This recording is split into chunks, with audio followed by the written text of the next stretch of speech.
안녕하세요. 예술적인 골 감각으로 역사상 가장 많은 킥오프 순간을 만들어낸 스포츠 스타들의 발자취를 찾아 나서는 축구 전문 채널 킥오프입니다. 오늘은 하얀 펠레로 불린 역대 최고의 공격형 미드필더 지쿠에 대해 살펴보겠습니다. 일본 이바라기현에서 진행 중인 2021년 일본 하계올림픽 성화봉송에서 역대 최고의 축구 선수 중 한 명이 올림픽 성화를 높이 들어올렸는데요. 그는 바로 2006년 월드컵에서 일본 대표팀의 지휘봉을 잡았던 지쿠였습니다. 성화봉송 첫날인 7월 4일, 지쿠는 이바라키 가시마 스타디움을 도는 구간에서 성화를 들고 달리며 카메라와 팬들을 향해 미소 띤 얼굴로 손을 흔들었는데요. 그는 68세가 되었지만 지금까지도 자신이 선수와 감독으로 몸담았던 가시마 앤틀러스에서 기술 이사를 맡고 있죠.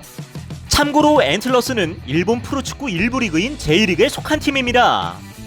1982년 스페인 월드컵에서 세계 최강 브라질 대표팀의 주전으로 활약했던 지쿠는 이후 일본 축구의 발전에 큰 역할을 하는데요.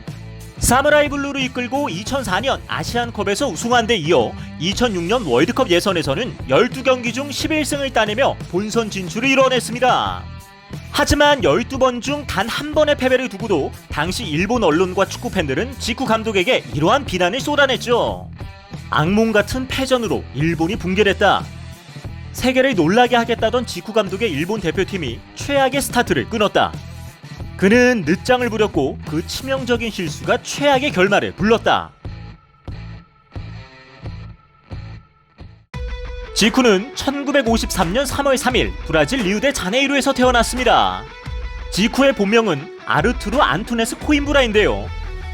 1960년 CR 플라멩구의 유스팀에서 본격적으로 축구를 시작한 지쿠는 입단 당시 150cm, 30kg의 체격 때문에 말라깽이라는 뜻의 지쿠라는 별명을 얻습니다. 하지만 이후 팀에서 근력을 키우는 특별 훈련을 통해 피지컬 능력을 키워 116경기 81골이라는 엄청난 기록을 세우죠. 이러한 활약 덕분에 지쿠는 1971년에 정식으로 성인팀인 플라멩구 1군으로 승격되는데요. 프로 무대에 오른 지쿠는 리우데자네이루 주림리그에서 키플레이어로서 팀의 우승을 이끌며 플라멩구의 황금 시대를 열었습니다. 1974년에는 브라질 전국리그 최고의 선수로 선정되었으며 1975년에는 리그 30골로 득점왕까지 차지하며 소속팀 플라멩구를 명실상부한 브라질의 최강인 팀으로 이끌었죠.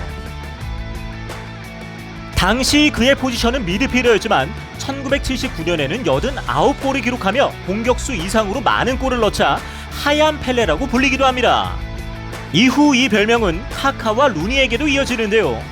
참고로 펠레는 남아메리카 축구 팬들로부터 신급의 대우를 받는 선수였기에 지쿠가 받은 이 별명은 실로 대단한 것이었죠. 1980년에는 전국리그 결승 2차전에서 클루비 아틀레티코 미네이루를 상대로 한 골 1어시스트를 기록하며 2연승을 이끌어 우승 트로피를 차지합니다. 이 기세를 몰아 1981년에는 11골로 득점왕을 거머쥐며 코파 리베르타도레스까지 제패하죠. 이어진 인터콘티넨탈컵에서는 당대 최고의 팀이었던 리버풀을 만나게 되는데요. 당시 리버풀은 프리미어리그를 넘어 유럽 축구 최강팀으로 평가받으며 붉은 제국의 왕조를 건설했죠. 그런데 지쿠 혼자서 원맨쇼로 그 강하라는 리버풀을 초전 박살내버리며 관중들을 충격의 도가니로 몰아넣었습니다.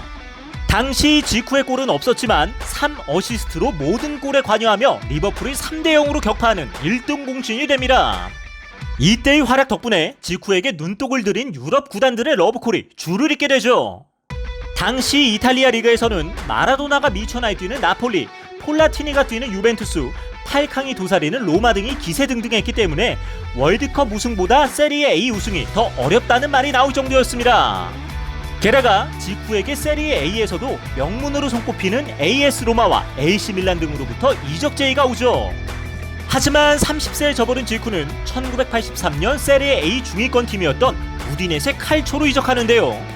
당시 지쿠 정도의 실력을 가진 선수라면 유벤투스와 같은 명문 구단으로도 갈 수 있었지만 분속 클럽이나 다름없는 우디네세로 이적하게 되면서 나이로 인한 하락세로 접어든 게 아닐까 하는 우려를 낳았죠. 더구나 우디네세는 지쿠를 영입할 자금이 모자란 탓에 지역 시민들이 모금운동까지 했다고 합니다.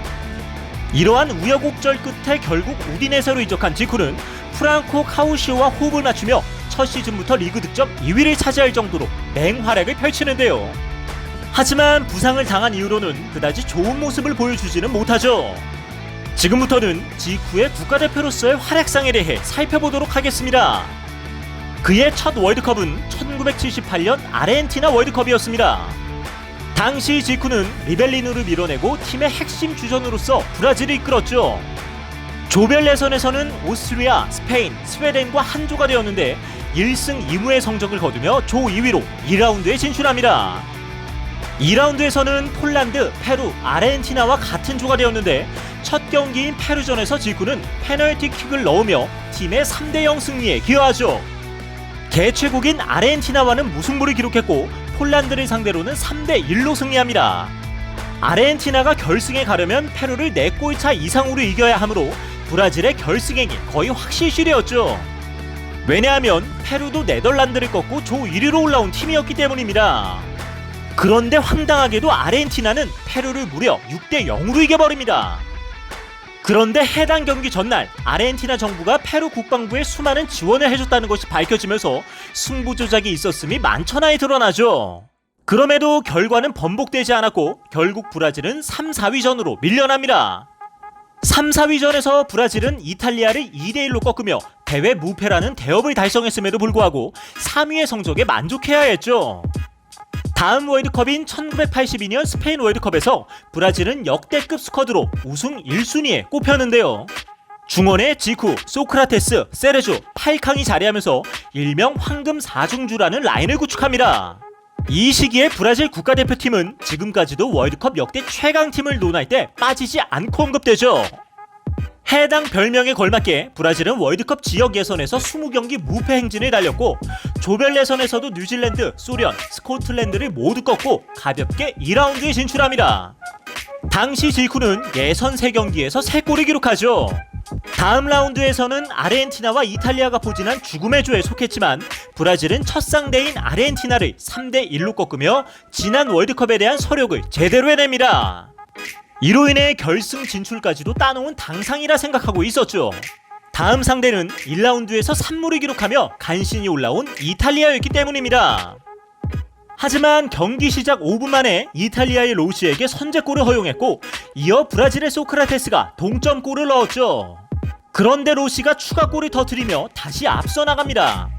이변의 상황에서도 팔캉이 69분 중거리 슛으로 다시 동점골을 만들어내며 승부를 원점으로 돌려놓죠. 하지만 74분 문전압 수비들이 로시를 놓치면서 로시에게 월드컵 해트트릭을 완성하는 결승골을 내주며 결국 8강 탈락의 고배를 마시게 됩니다. 지쿠는 대회 4골을 기록하며 브론즈쇼와 올스타팀에 선정되었지만 기대에 못 미치는 팀 성적 때문에 기뻐할 수도 없는 처지가 되었죠. 1986년 멕시코 월드컵에서 지쿠는 부상을 안고도 출전했기에 좋은 활약을 보여주지 못했습니다. 그럼에도 브라질은 이전 대회에 비해 안정적인 경기력으로 8강에 진출하죠. 8강에서의 첫 상대는 플라티니가 버티는 프랑스였는데요. 브라질은 카레카의 선제골로 앞서 나갔지만 결국 플라티니에게 동점골을 허용합니다. 그리고 후반에 교체 출전한 지쿠의 패스를 받은 동료가 페널티킥을 따냈는데 하필 지쿠가 이를 실축하며 승부차기까지 간 끝에 패배하고 말죠.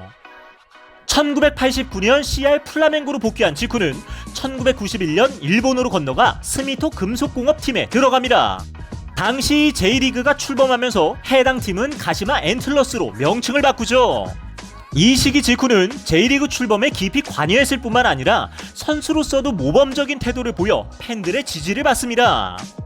그리고 1994년에 현역 은퇴를 결심하죠. 선수 생활을 마친 지쿠는 필립 트루시의 감독의 뒤를 이어 2002년부터 일본 대표팀 감독으로 취임합니다.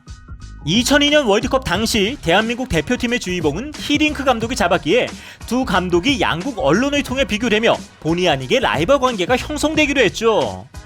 이후 2004년 AFC 아시안컵 우승을 맛보기도 했지만 2006년 독일 월드컵 예선에서 고전했고 2005년 동아시아 대회에서도 졸전을 펼치죠. 게다가 월드컵에서도 1무 2패로 조기 탈락하자 결국 자리에서 물러나게 됩니다. 당시 첫 경기에서는 히딩크가 이끄는 호주에게 역전패를 당했고 다음 경기에서는 모국 브라질을 만나 1대4로 패하며 굴욕을 당하죠. 일본을 떠난 지쿠는 이후 터키 슈페르리그의 페네르바흐체 SK 감독을 맡았는데요. 2007-8 시즌 챔피언스 리그에서 조 2위로 16강에 진출한 뒤 세비야 FC를 꺾고 8강 무대에 오릅니다.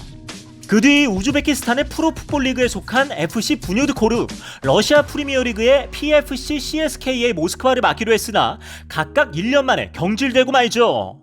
2009년에는 수페르리가 엘라다의 올림피아코스 FC 감독을 맡아 챔피언스리그 16강을 밟습니다. 하지만 팬들은 지쿠의 팀 운영 방식이나 전술이 마음에 들지 않았는지 계속 비난을 해대는 바람에 결국 2년차에 지휘봉을 내려놓게 됩니다.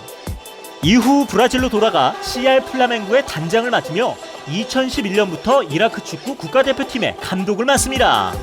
2014년 월드컵 3차 예선에서는 A조에 소속돼 중국을 꺾고 조 1위로 최종 예선에 진출하는데요. 조 추첨 당시 자신이 감독을 맡았던 일본과 한조가 되는 운명에 처하지만 일본을 꺾을 자신이 있다고 밝히죠. 이렇게 말하고도 2018년 러시아 월드컵이 끝난 후 일본으로 건너가 가시아 엔틀러스의 기술 이사를 맡습니다. 이라크에서 임금 체불 문제로 1년 만에 사퇴했기 때문에 욕을 먹더라도 일본에서 머무는 게 나았겠죠. 그럼 다시 지쿠의 선수 시절로 돌아와 볼까요? 그를 평가하기 위해서는 당시 남미리그의 흐름에 대해 이해할 필요가 있는데요. 60년대와는 다르게 80년대에 들어서면서 남미리그는 돈을 펑펑 쏟아붓는 유럽리그에 상대적으로 밀리기 시작했습니다. 그럼에도 불구하고 지쿠가 이끈 플라멩고는 인터컨티넨탈컵에서 리버풀의 아성을 무너뜨리고 정상에 올랐죠. 힘든 시기에 이룬 과업인 만큼 더 돋보이는 결과였습니다. 작은 체구를 제외하면 지쿠는 개인기와 드리블, 패스, 슈팅까지 축구 선수로서 갖추어야 할 모든 것을 가진 선수였는데요. 그 중에서도 프리킥 실력은 본자라고 불릴 만큼 엄청났습니다. 가마차기의 달인이었던 베컴, 우회전킥의 달인 주니주보다도 프리킥 성공률이 높았으니까요. 현역 시절 기록한 통산 826골 중 101골이 프리킥을 통한 득점이었는데 이는 역대 최다 프리킥 득점이기도 하죠. 심지어 지쿠는 페널티킥과 프리킥의 차이를 모르겠다고 발언하기도 했는데요.